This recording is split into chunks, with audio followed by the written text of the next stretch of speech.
Hello everyone, and thank you for coming back to yet another episode of The Gloving Paradigm. I am your host, Peter, aka LPD8 Dubuque, and this week's going to be a very fun week for me at least, because this is one of those topics I just like talking about, because it's not as people thinking about rules enforcement, or, you have to have a certain direction that you have to follow in order for this to be correct.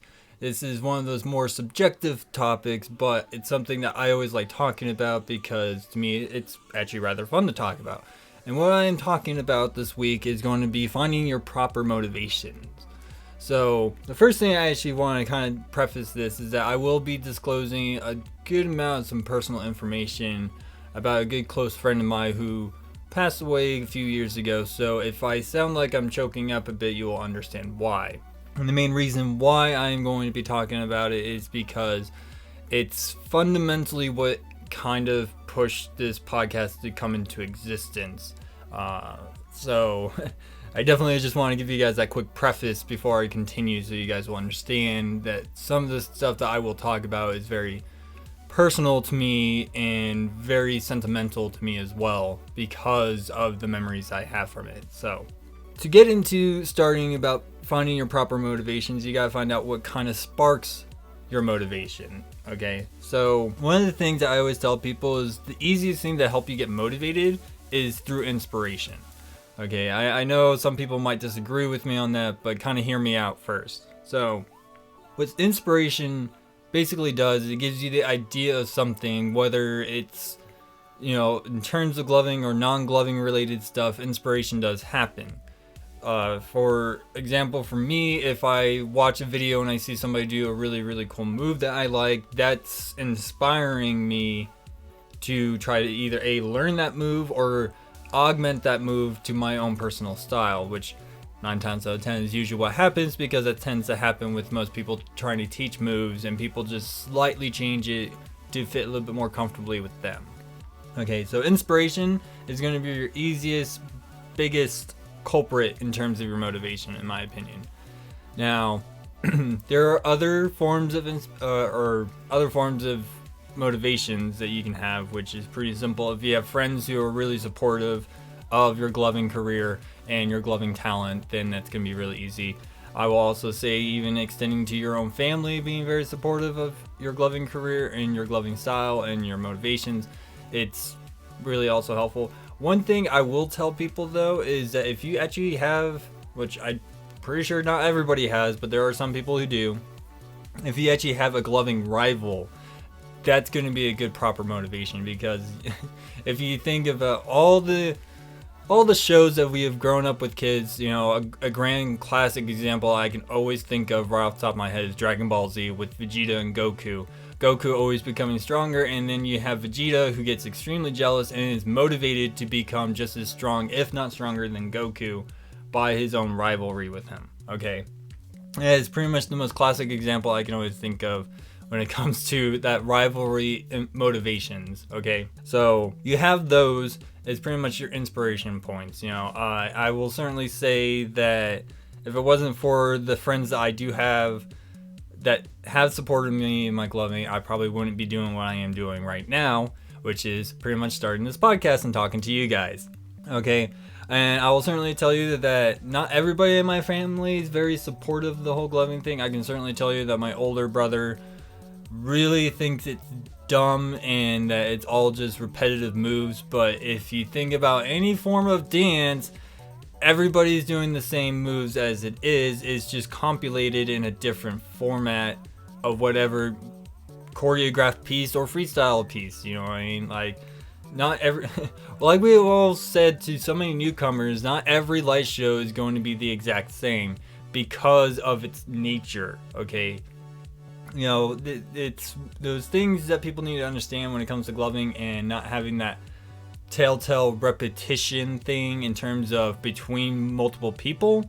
It's because of our own nature of how we developed this style. Okay, and that, to me, I'm totally fine with that. That allows levels of uniqueness to flourish. Okay, so as much as my older brother is not really a huge supporter of that, I'm not going to let that hamper me. And if you have family members who are like that, take note of what they're saying and just keep doing what you're doing, because as the great Glover Sharkey has once said in the first documentary of the Art of Gloving that Amazing Lights put out, he even says recognize your haters and keep doing what you're doing, because as soon as you stop doing what you're doing, the haters win, and that's not allowed. Okay, so it's something I definitely wanted to expound on you guys. If you guys actually haven't seen any of that stuff, I highly recommend watching it. I'll certainly tell you the first one is going to give you a huge history lesson on top of it all, and I highly suggest anyone who's pursuing the life of gloving to actually watch those to actually understand the history and where we have progressed from the beginning, So with that in mind, I definitely want to kind of talk about what usually helps people gain the inspiration and turning that into the motivation. And one of those things that I've always seen a lot of people talk about is the skill sets. Okay, whether it be a new concept or an advanced staple concept or even one that's very abstract. Okay, so let's just take the newest, fresh off the press type concept that everyone's been kind of up and down on, and it's somewhat polarizing for some reason. I don't know why, but whatever. Clusters are a relatively new concept to the gloving community. It's taken the community by storm, as you can see, especially in the competition setting, because it's something new while also being extremely advanced. And I would even say that there's some abstract aspects to it. It's not the natural thought of convention, if that makes any sense, when it comes to this particular concept. And to me, that's totally fine, because when you have a new concept like clusters coming out and people are really actually trying to see where they are actually capable of taking it, you get to see all these new designs. But not only that, when you see a new concept like that, you can actually take good aspects of that concept and try to implement it in other formatted concepts. Clusters is a very textile concept, so you can also do that with digiting and dialing. You can also probably incorporate some of the stuff into just regular tutting or even king tutting. It's one of those things I also really like when it comes to new concepts, is I actually like trying to hybridize, if that's even a word, try to make a hybrid form of it, because it sounds simple on paper, and it actually is simple on paper, but when you put it into practice, that's where the fun, at least for me, happens, is when you really try to work around it and work through it to create something. So, you have that. Now, when it comes to, advanced stuff, we pretty much everybody knows what is considered an advanced concept, but, those do exist. I will certainly tell you, even something as simple as just finger tutting was really hard for me to do, and everybody who has listened to my show for as long as they have, pretty much from the beginning, you guys know that was something that was extremely hard for me to grasp.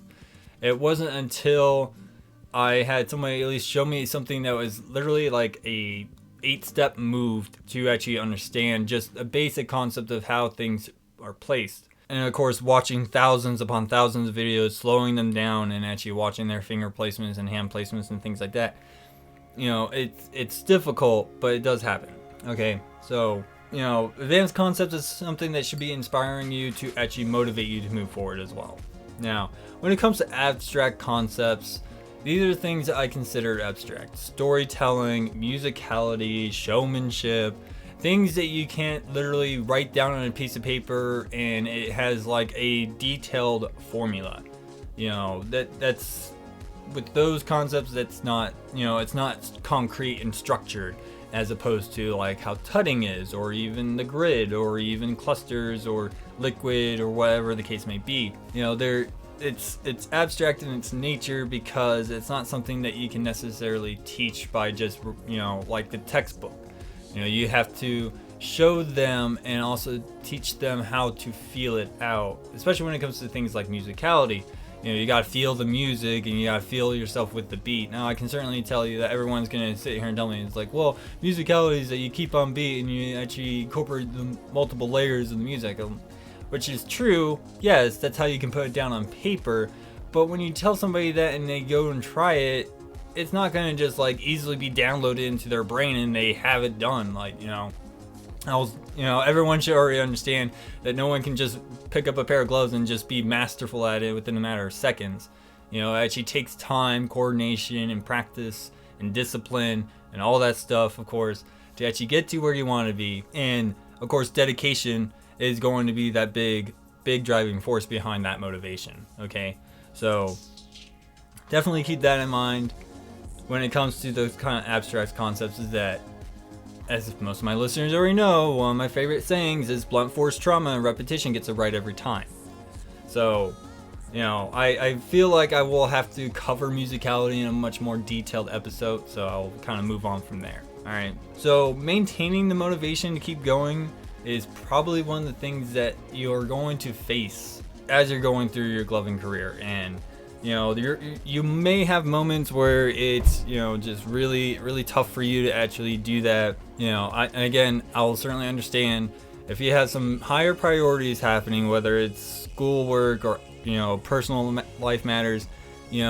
If gloving has to be put on the back burner for a minute so you can take care of that, so you can actually approach gloving without being distracted, in lack of a better word, then please go ahead and take care of that. Priorities must be set, and if something has a higher priority than gloving, please go take care of that first so you can go back to gloving. Okay, but sometimes you just need a little bit of outside support to actually keep you going, which if you have a lot of friends that are very supportive of it, you can always talk to them and try to keep yourself motivated and stuff. And I'll certainly tell you, with my late friend Sebastian, if it wasn't for him, I wouldn't have kept with gloving as long as I have. Now, I'll certainly tell you, I've been doing gloving for over 9 years now, and I have never really stopped necessarily. Like, if you count me not going to shows all the time as stopping, then I can understand that. But I'm just one of those people who just don't have all the money to just sit there and keep going to a lot of events. But if you do have a lot of friends who are very supportive, I'll certainly tell you that I would always meet up with some of my very supportive friends, especially my late friend Sebastian, at least like every 2 weeks, and be able to show them the progress that I've made. And if you're also somebody who's in a team, or you just have a group of glovers that you always hang out with regularly, there's your next main line of support, is that they're going to be able to push you and keep you motivated to actually push yourself even further. Not only that, they're going to help you out learn out concepts that you've been having difficulty on, because like I've always said, not everybody learns the same way, and it's all about the trial and error to learn what works for you to learn, if that makes any sense. I will even say that me and my friend Sebastian has spent hours doing nothing but watching videos on light shows and tutorials, and me just practicing, and him trying to help me out with the practice as well. As much as he never really got into the gloving, he just loved the art of it. Okay, so you'll have that. And of course, if you have family that's very supportive, that's always going to be a good motivator to keep you going and maintain that motivation. My mom wasn't very vocal about being supportive, but she never told me that she didn't want me to stop. She never said that I want you to stop and put away all this nonsense, you're just wasting your time type deal. She understood the importance of what it provided for me as a way to express myself and have this additional emotional outlet that wasn't just music, if that makes any sense. So you do have that. Now, one thing I will certainly tell you that what me and my friend Sebastian always like doing is that you watch competition videos. So especially around during like the 2014 to 2016 era, where Amazing Lights would put up all their boss videos and stuff. Like every time those came out, we would just sit down and just watch the entire spectacle that would go on. And that was something that always gave me good motivation, because sometimes, and I know this is kind of childish to say, but sometimes I would see somebody who is considerably much younger than me, like around, I can't even remember when exactly, but I just remember there was this really young competitor. I want to say he was like 9 years old at the time or something, and he was doing moves that I wasn't able to do, and that motivated me to actually learn those concepts. Not what he was doing exactly, just learning the concepts that he was doing. And I know some people might think that's kind of frivolous and ridiculous, but it's a motivation for me. It's, I'm seeing in competition that these people are doing things that, are way better than me, and it just gave me the drive. I'm like, I can't let myself fall into obscurity, essentially, to to somebody like this. So as weird as it sounds, it's kind of like that weird competitive mindset thing where you see somebody do something way better than you and you're just like, I can't let that, I can't let myself not learn that and be able to do that. So that's one of those things I always tell people. I was like, if you're having those problems to keep yourself motivated or finding inspiration to motivate you, competition videos are great. As much you don't even have to pay attention to the scoring or who's winning or not. You just watch the videos for the shows and gain the inspiration from there. That's how I always looked at competition videos. Now, I'll certainly say this: I am not trying to discount anybody's accreditation in terms of the competition, whether they win or got into the top 8 or what have you. I am not discounting that at all. I do congratulate anyone who has won in the past and currently in the competitions to win this year.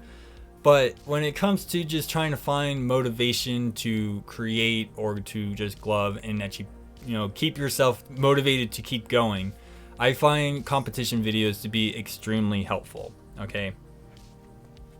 Now, one of the things I would definitely want to part on you guys is the evasion of negativity. Okay. So, of course, everybody knows that not everybody is going to be all enthralled about light shows or gloving or any flow art whatsoever. And there's actually people who have been very vocal about their disdain for it, I guess is the word I'm going to go, or disgust, which one you want to use. Insert whatever derogatory term you want in here. But I'm just going to use disdain. They just have this huge disdain for it, okay? I don't really care what those people have to say because that's just their opinion. Everybody's entitled to their opinion, but I don't have to listen to it, and neither should you. Now, I'm not saying that you should just stop listening to me altogether because I'm not giving you just opinions, but what I am trying to do is just try to help you look at things in different ways. So I do hope that you consider what I'm saying, but when it comes to things like people being very disdainful towards the community, just take it with a grain of salt, okay? And just like how Sharky says, recognize your haters and just keep doing what you're doing, because as soon as you stop, they win. And I don't want any of those haters winning at all. So if you're actually facing where somebody's kind of bogging you down about your career, just ignore them, really. Or, just try to find people who are a little bit more supportive, in my opinion. Of course, what's the greatest place that you can go to find good support? Well, as much as people will disagree with me, the internet helps. Okay, there is actually a good strong majority of the community who are just wanting to help people, whether it be just giving feedback or just hosting a lab session online or just actually having an open discussion on whatever topic it may be. You can find those things. Now, everyone's going to tell me, but it is the internet, and the internet is the home for trolls. As much as I hate to agree with it, yes, they do exist, but when they start trying to quote-unquote attack you or just try to be negative towards you in any way, one thing I always tell people is just don't take it personally. They don't know you and you don't know them, so why should you take a complete stranger's word personally at all? Now, I can certainly understand when it comes to criticism and constructive criticism that sometimes it could be taken a little bit personally because it could feel like a personal attack. However, what I do want to explain is that when it comes to criticism, if you're the person giving the criticism, instead of just saying something doesn't look right, how about you elaborate why it doesn't look right and give them options to figure out how to make it better, instead of just this get good or just some vague response that really doesn't give them a direction or a plan of how to make it better. Okay, so when it comes to the people who are receiving that criticism, and if you're not getting, I'm not saying that it has to be this 200-page detailed description of how it needs to be done, but if you're getting those really vague responses that don't really tell you how to get better, then one, don't take them personally, and two, take those with a grain of salt, because if they can't offer you the possible options of solutions, then they're not really helping, at least in my case. I don't feel like you're helping if you don't actually give them something to actually be like, okay, this is what I need to work on, instead of just get good or slow down or whatever vague form letter response that people like to give. I don't understand why people do that, but whatever. So another thing I will definitely explain to people is when it comes to, of course, evasion and negativity, when it comes to somebody who gave you some criticism but you want a little bit more information, try interacting. At least just, communication is a form of interacting. I try to do that as much as I can when it comes to putting out my questions for the community to actually just engage in a conversation, okay? Because that's just what I want to do. I just want to engage in conversation and try to not only expand my understanding, but expand other people's understanding. And I'm hoping with people bringing their ideas and their perceptions of things, that will help me expand my understanding as well. So, it's not just I'm trying to pull more information out of you guys. I'm trying to give you guys more information and pull information out of you to give to other people so we can all expand our understanding of gloving, okay? So interacting is a great way you're going to be able to learn, and of course you just got to be careful when it comes to some of those negative comments and just try to take them with a grain of salt, okay? And another great thing is, finding the groups that have a lot of the like-minded people as you is always going to be a great thing, okay? So I think I pretty much covered everything on the internet. Now, I'll certainly say this, when it comes to negativity at events, from my own experience, I have not seen a whole lot, but it does happen. Now, I'm going to bar the whole security guard thing because that's just a different topic. I hate talking about it. I've covered it in my second episode of this podcast, so I would never ever have to talk about it. So if you want to go watch or listen to that episode about this information, you can. I'm just not going to put it into this episode for you guys. So I have read many stories from people who have gone to events, and there's always this one person who sees a glover and is just boiling with rage and wants to beat the living crap out of the person for some unknown reason. Whether it's, I don't even care for the reason at this point, but there are people out there who, for some reason, have to take it upon themselves to enact violence on the gloving community for some reason. And I know I'm not talking about security guards, just want to keep that in mind. But I've read many stories of people talking about that, and I know I've seen many people's responses of, fighting back, violence with violence, which I do not agree with. I will certainly say fight if there's no alternative. If you're literally being pushed back up against the wall and this guy's literally trying to just trap you there, then yes, fight your way out and get out of there. But I'm a person who highly believes in the same philosophy as Gandhi and trying to find resolution without violence. So, diffusing confrontation is going to be your big thing. Just try to keep your distance. Try not to feed into the emotional state that the other person is in. And I can understand that some of these emotional states are brought on by certain alkaloids that people partake, whether it be alcohol or otherwise. So, when you're confronted by someone like that, you definitely want to diffuse the situation. Definitely have some backup if you need it. If you have friends that are with you, definitely try to keep close to them so you don't have to worry about that. Do not let them get you in a position where they can literally start enacting violence on you. Okay, there's no need for that. And if they're trying to enact violence in the atmosphere that is what the EDM scene is, as a very all-inclusive, loving, sharing type family thing, of course they're not part of that because they're trying to do the one thing that is literally against the ethos of what the EDM scene is. But in my opinion, they have more personal problems going on in their life and they just want to take it out on somebody, and unfortunately you just became the target. So do try to avoid those people.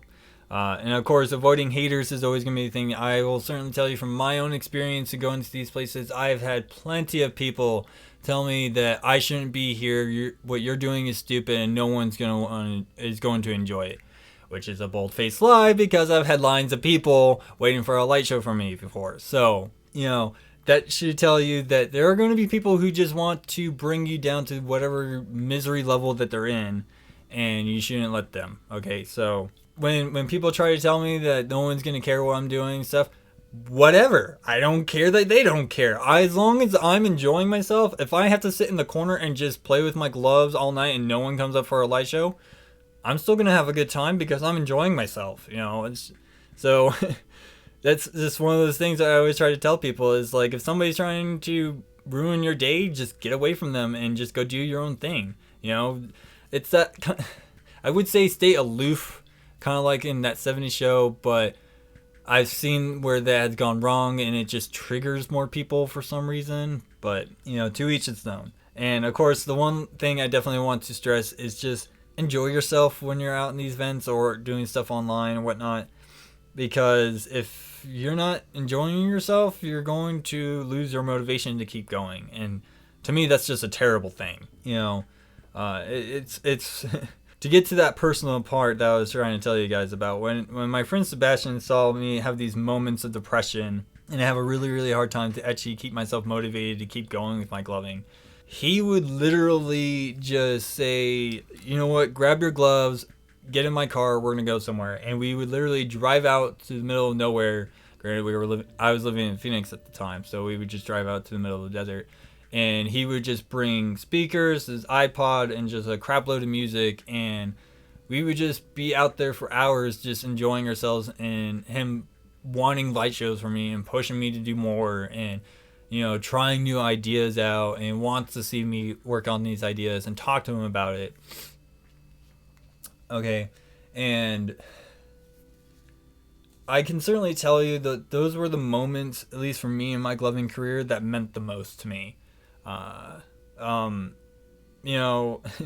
I've been to plenty of events where I've had people who came out from Los Angeles or anywhere in the California area that had a huge gloving scene, and even tell me that I would even give those people a run for their money.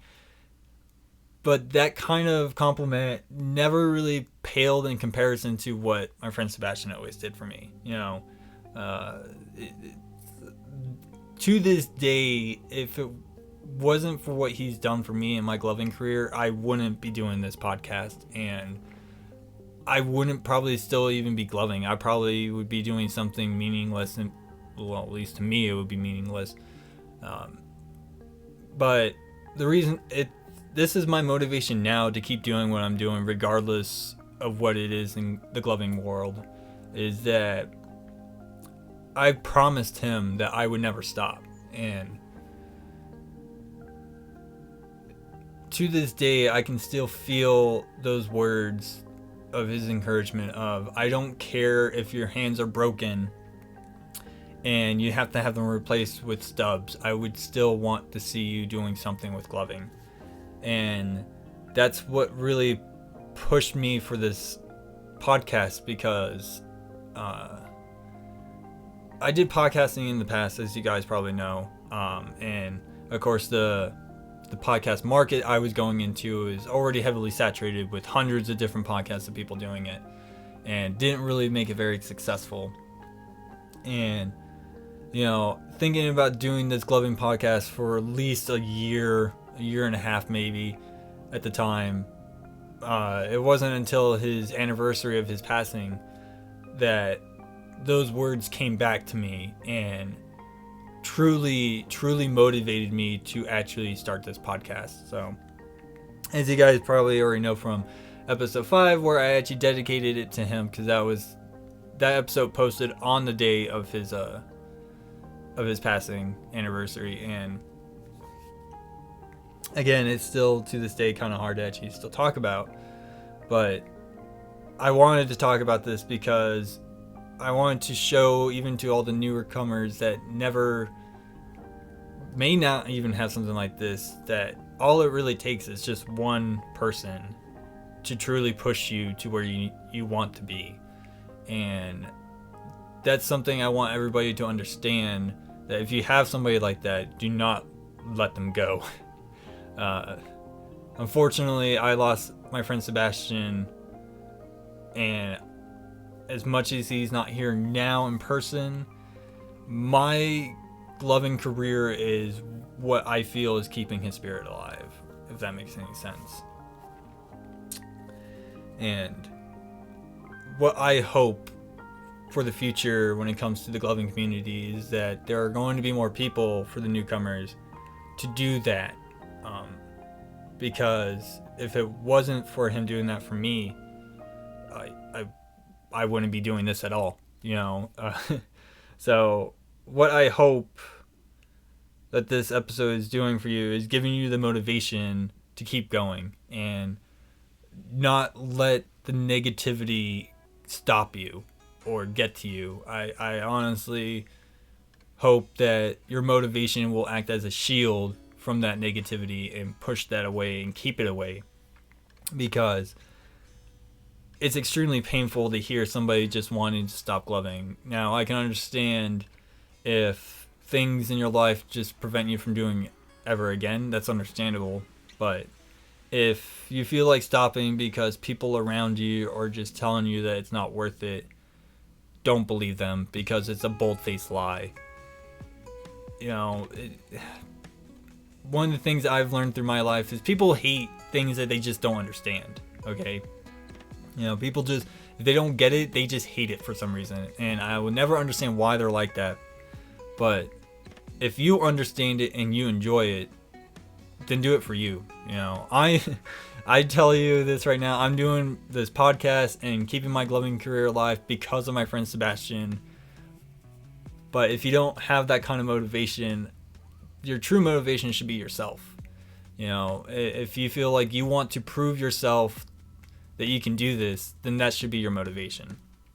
You know, sometimes you're going to hit those moments where it just feels so hard to just keep going. But if you persevere, I will certainly tell you from my own experience that it's going to be worth it. Okay. So definitely kind of want to getting kind of rambling on here now, but I should probably just end this episode as soon as possible. I definitely would like to thank everybody who has been listening so far and liking the page. I'm extremely humbled that you guys are willing to listen to what I have to say and listen to the advice I'm trying to give, and also interacting with me the best that you can and giving me pretty much more inspiration and more motivation to keep going. The more people who like this will give me more motivation to keep going, especially since I've been doing this in the dedication of my friend Sebastian, you know. So I definitely extremely appreciate everyone who has been doing that so far. But I definitely want to let you guys know that there are multiple outlets that you guys can hit me up at. Of course, on my Facebook page, which is aptly named The Gloving Paradigm. You can also hit me up at my email, which is muttonchopguy@gmail.com. I am also on Reddit under the username muttonchopguy, so you can definitely hit me up there as well. And of course, I do have my Discord, so you guys definitely can hit me up there. The link will be in this episode's description. Once again, I just definitely want to thank everybody who is willing to listen to me and willing to take in the advice I'm giving, and also asking me questions that they don't fully understand so I can help elaborate and help you guys understand. It's been one of the most humbling experiences for me so far, and I can't even ask for anything better, really. So I just want to thank all of you guys so much. It's been such a interesting experience so far, and I really hope I can continue doing this for everybody. That's pretty much all for my episode for today. I am extremely humbled that you guys are listening, and I really hope to hear from you guys pretty soon. So I am your host, Peter, aka LPD8 Dubuque, and I'll see you guys all next week.